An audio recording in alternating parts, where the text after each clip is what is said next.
All right, guys, before we continue, please allow me take you through the funeral program of the Right Honorable Raila Odinga. On Thursday, the arrival of the body at JKIA 8:30 a.m. from India, that one we saw that happen. Procession from JKIA to Lee Funeral Home. Then procession to the Parliament buildings, that one will be at noon. Then public viewing of the body from 12 to 5 p.m. That one was so impossible until they had to take that body to somewhere else, that I believe it was in Kasarani. Then procession back to Lee Funeral Home.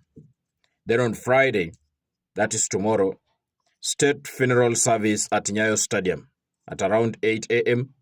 Then procession to Raila Odinga's current home. Then overnight layover, a vigil at current home. Then on Saturday, that is when they will departure from Nairobi to Kisumu. Then public viewing of the body at Moi Stadium, Kisumu at around 9 a.m. to 3 p.m. That one I believe is going to be impossible because Raila is a man of the people, and people from Kisumu and the Nyanza region will want to see the body of the Iroko tree. So please, let that body be there as early as 6 a.m. so that they can view that body until midnight. They are not going to allow that to happen. That one is impossible. So what were Kisumu, at least, I think my point is well hammered home. You will be well represented. And then procession from Kisumu to Bondo, Siaya County. That is Raila Odinga's county or home. Then on Sunday, that's when we'll have funeral service and burial rites, Bondo, Siaya County at around 9 a.m. But now, that one aside. Allow me to take you through some of the events that will take place in Raila Odinga's funeral. Number one, I feel like the program will be so much tight until not everyone will be allowed to speak. For example, the parliament. The only person that is going to say anything or who's going to represent other people is none other than the majority leader, Kimani Ichung'wah. Then maybe the people who are exemption, they will be Junet and Emilio Odhiambo from the parliament. Then moving forward, maybe then we'll have the government experts that were sent to William Ruto's side, the likes of Oparanya, Joho, and Mbadi. Those ones, they are supposed to speak. They are going to speak. But the other people are going to wave. But I want you to pay attention here. I feel like even Babu Ongili Owino, maybe people from the funeral, they want to going to demand for him to speak. But according to the program, he might be sidelined. And that is the mistake they will do.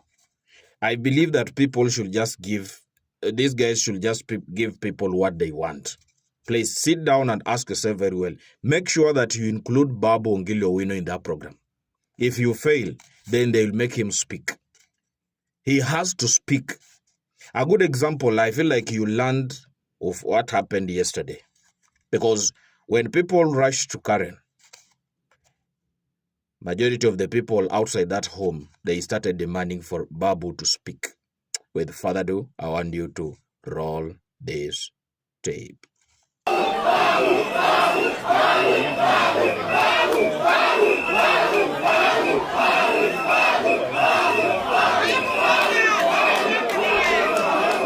So for those who are organizing that, you should use that as an indicator that please, you need Babu. And Babu is supposed to be there. And people want Babu to be the kingpin.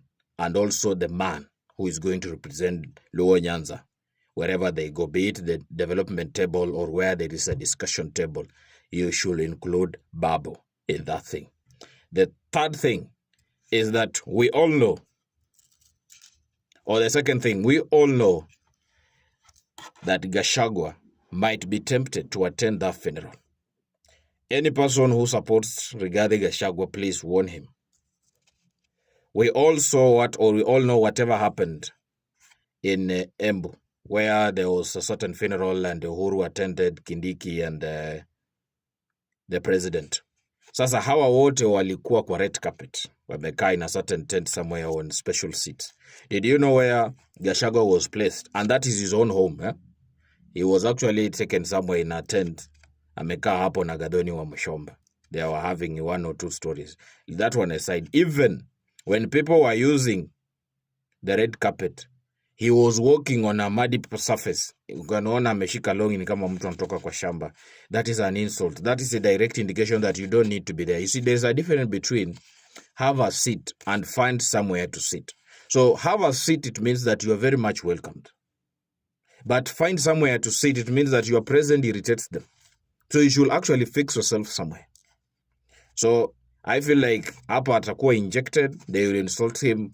But people like Kalonzo Musyoka, Eugene Wamalwa, they can go anywhere. So they'll be in that funeral. But Gachagua, how I wish that you don't appear here, because this is not where you're supposed to be. And then the last thing is that we all know the president anapenda kierere na kufurahisha watu.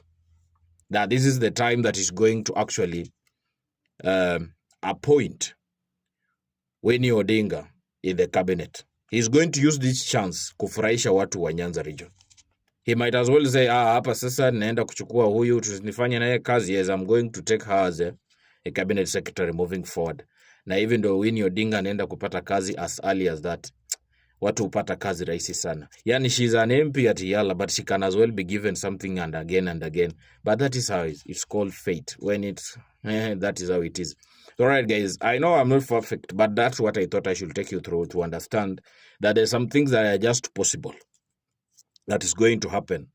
Out of those 3 that I've mentioned, if 2 happens, that's all.